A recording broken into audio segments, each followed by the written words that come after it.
I had SDR done for comfort and pain relief and not for the ability to walk. We got a letter to say we had a date for my pre-op appointment. We came to the pre-op where they explained the whole operation to us in great detail and made sure I was well enough for the operation and gave us a special wash called Octazone to use. They told me I had to use it the day before I came in.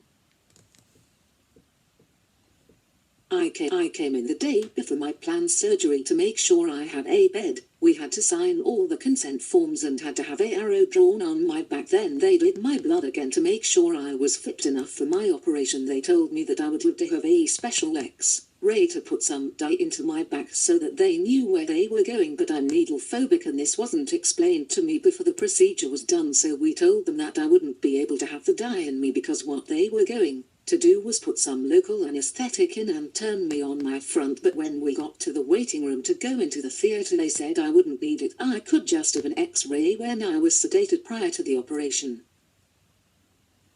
The day of the surgery, I used the wash they gave me called Octazone. In the morning of my surgery, I was not allowed anything to eat from midnight the night before. The anesthetist came to check everything was still the same and asked lots of questions. I said yes, I am very sick after an anesthetic, but he said he would give me something whilst I was asleep and when I woke up so that I wouldn't feel ill. They also put stockings on me to make sure that I didn't end up with poorly legs or a clot.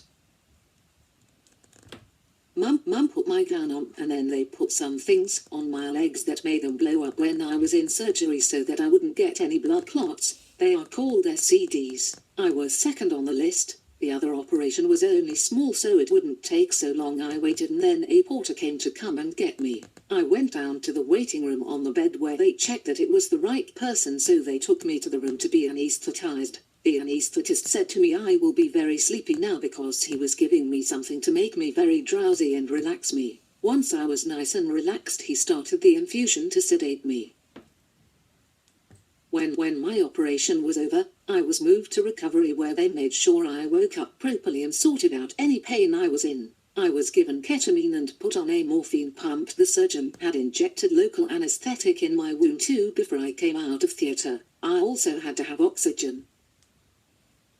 When they were happy I was stable, they brought me back up to the ward. I was as high as a kite, my mum says. I had a cannula in each hand. One for fluids and the morphine pump, and one they were using for anti-sickness drugs. I had also had an arterial cannula in, but they took that out before I came out of theatre. I also had a catheter in for a couple of days. I had to stay on oxygen as my SATs were low. I also had low blood pressure. I actually felt very comfortable at this point and wasn't in any pain at all.